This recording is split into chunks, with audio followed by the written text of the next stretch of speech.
All right, guys, let's go ahead and prepare for our first topic on test for advanced 7th grade. First one says write 0.6 as a fraction. So let's start with that one.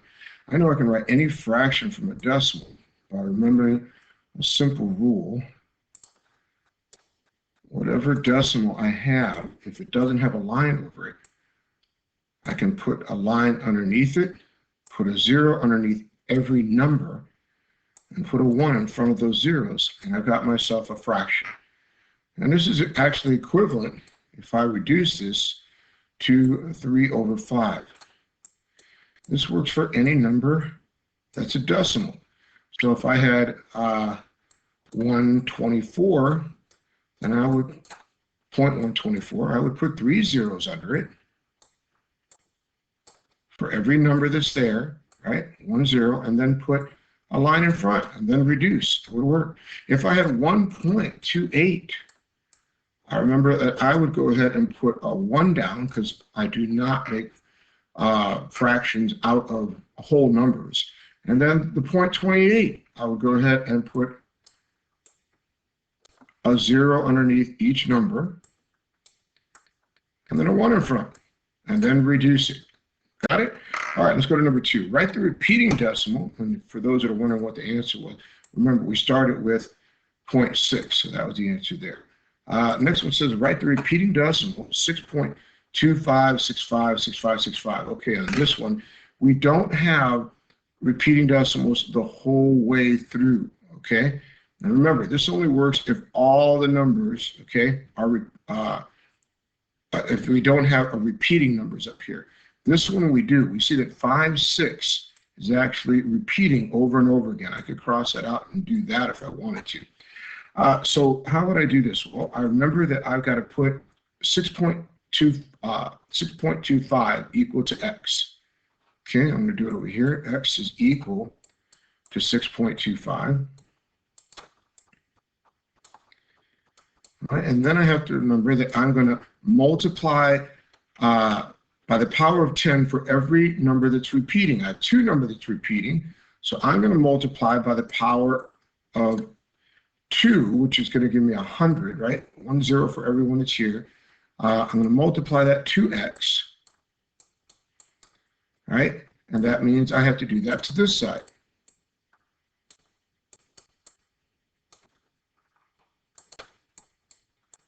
And now I have 100x over here. And that has to equal 6.25. And I'm sorry, I said I had to multiply x over here. That's inaccurate. I have to multiply 100 over here. Whatever I multiply to one side, I multiply to the other. Hold on a second. So I multiply 100 over here. My apologies for that. And now I would go ahead and move this. This is no longer going to be point, right? So I have to go ahead and erase this decimal, because by multiplying it to 100, the decimal place is here now. But don't forget, this is repeating, right? This was a repeating number. So this is going to be 25 over here as well. All right? And now we have to minus x from this side. So I'm going to take 100, I'm going to minus x from it. 100x minus x. The reason for that is we're trying to minus that repeating number. So over here, we're going to have 625. Get that right.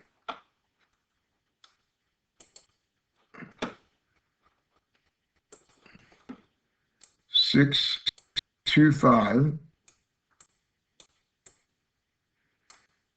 and we're going to be taking, let's see, and it was 0.25, excuse me. And we're going to be minusing 1x, and 1x over here equals 6.25. So we're going to minus 6.25. Now remember, this is a repeating number up here as well, and so is this one. So that means my repeating numbers are now eliminated. Okay, they're gone. And all I have is 625 minus 6. And that's going to give me 619. All right, I forget that was a 6. All right, and now I have 99x over here.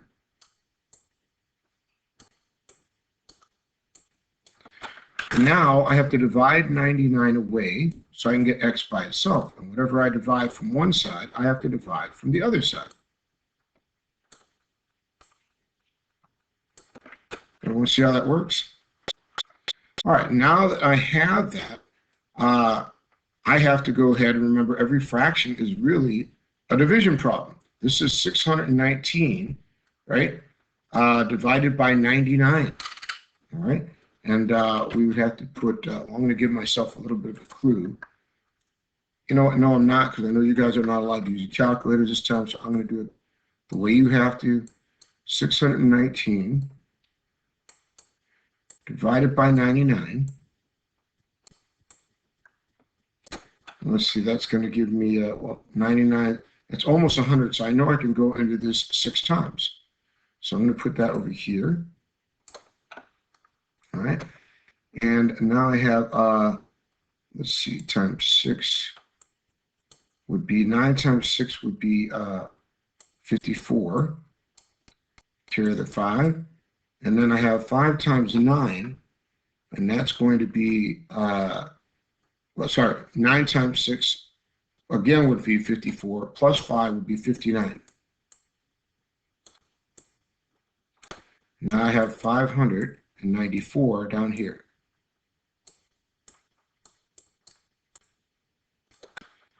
All right, and now, excuse me, now I'm going to go ahead and I'm going to take 9 minus 4, that's 5. And then I have to borrow 1 over here. That's going to be 2. All right. And so as a fraction, it would be 6, because that's our answer, right? And 25 over 99.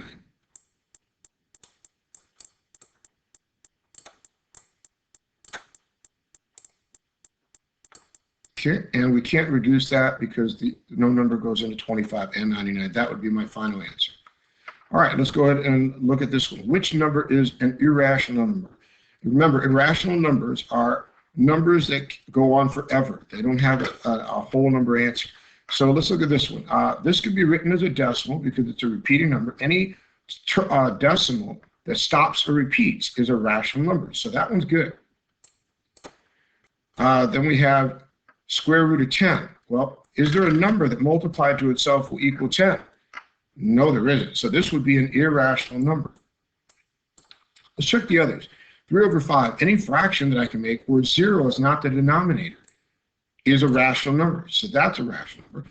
And 7 times 7 is 49. So this is also a rational number. B has to be my answer. All right, number 4 says place numbers in order from smallest to biggest. This isn't as hard as you think. I've already got these numbers all done, right? And now I got to go ahead and work on these others. Well, let's start with 5 and 3/10. Well, I know this is going to be 5 in the front, and then 3/10. Well, let's see. That's 3 divided by 10.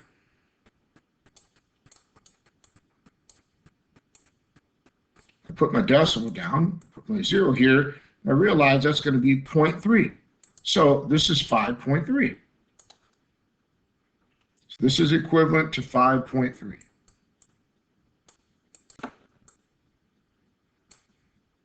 All right.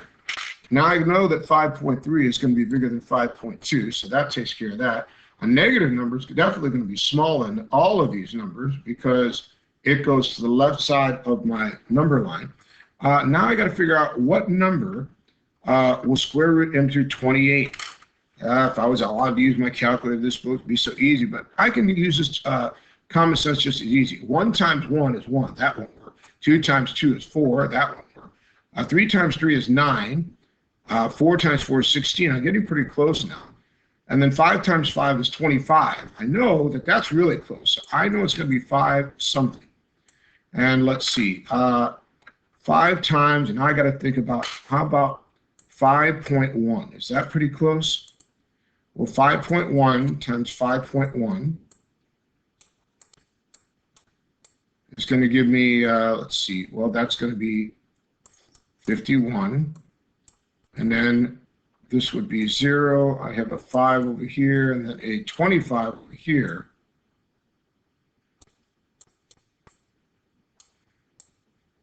So that would be a 1, a 0, a 6, and a 2. So that equals 2601, 5.1. Let's try, that's still not close enough to 2.8 though. Shall we try 5.3 maybe? All right, and we'll see if it's bigger or smaller than 5.3. Okay, so remember this was 5.1 squared is going to equal 26.01. Okay. And now we're going to try 5.3, just to go a little bit higher. 5.3 times 5.3. And I know that's going to be 9, and that's going to be 15. I know that's going to be 15, and that's 25, 26. Now I got 9, I got 0, cure the 1, uh-oh, that's an 8. And now I'm already over 28. You see, I'm at 28.9. So 5.3 was too much. It looks like it's going to be a number, 5.2 something, right? It's got to be 5.2 and then something else. And it wouldn't be exactly 5.2 because I know 2 times. Let's go ahead and try that one. Remember, 5.3 square is too much, 28.9 or 0.09. Now we're going to try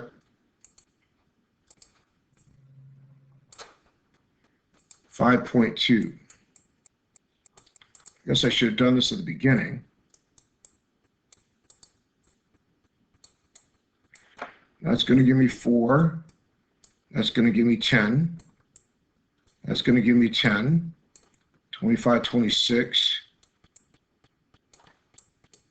So it looks like this is going to be 4, 0, 1, oh no, 7, and then 2, 2704.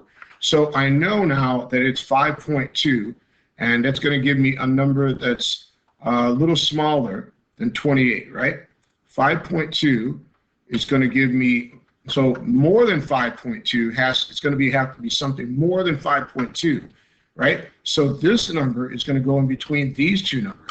So my order from smallest to biggest is going to be negative 8.6 repeating, because that's a negative number. My next one has to be 5.2. I know the next one has to be square root of 28 because it's 5.2 and then some extra. And then the last one would have to be 5.3. All right, let's go to number 5. Number 5 says a cube-shaped art sculpture has a volume of 216 cubic feet. What is the length? Well, the minute it said cubic, I know that I've got to find the cube root of 216 in order to find the length of an edge. So what number of times itself 3 times would be 216? Well, let's go with the number like 5 first, because 5 times 5 is 25, and 25 times 5 is, well, that's 125, so that's not enough. Let's try 6. I know 6 times 6 is 36, and this ends in 6, so I'm going to go with 6 times 6 is 36. If I multiply that to 6, I've got 36, and then 18, 19, 20, 21. Look at that. That worked out nice. So that tells me that 6 will be my answer for each edge, because 6 cubed would give me 216. What is the side length S of the square below? Okay, this time we have to find the square root of the number, because it's this two-dimensional object, and I'm pretty good at this. I know that 10 times 10 is 100, 11 times 11 is 121, and I'm willing to bet 12 times 12 is 144.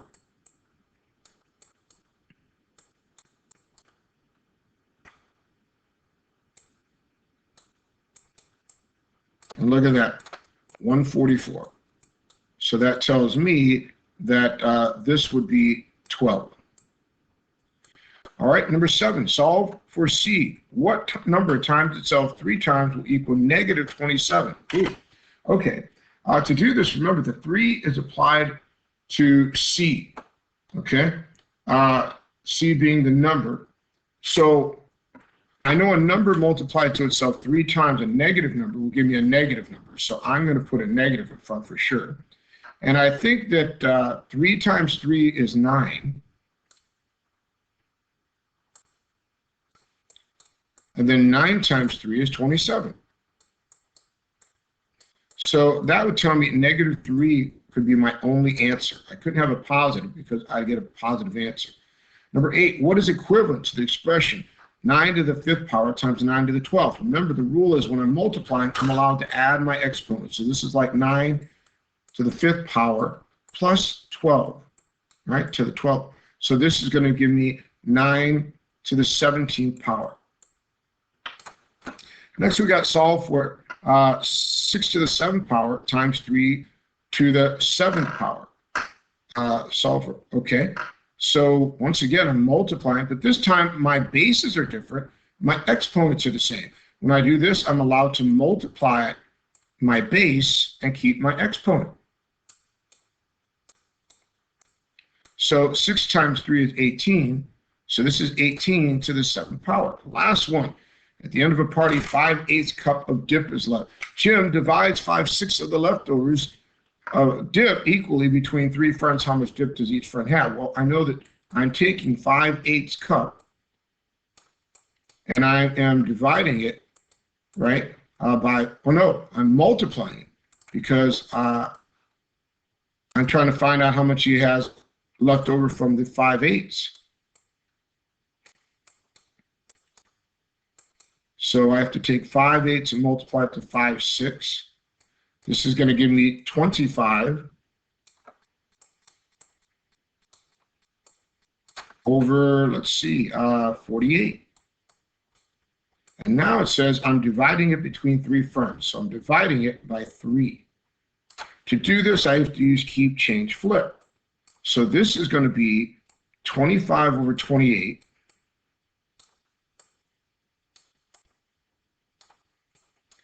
And I'm going to be multiplying it to 1 over 3. This will give me 25 over, wow, what is 28 times 3? 28 times 3, well, that's 24. And that's 6, 7, 8, so that'd be 84. And there's no number that goes into both of these. My answer is 25 over 84. Let's see, cups. Yeah, cups. All right, guys, that's how we prepare for our test. I hope that that got you ready, and I will see you all tomorrow. Good luck.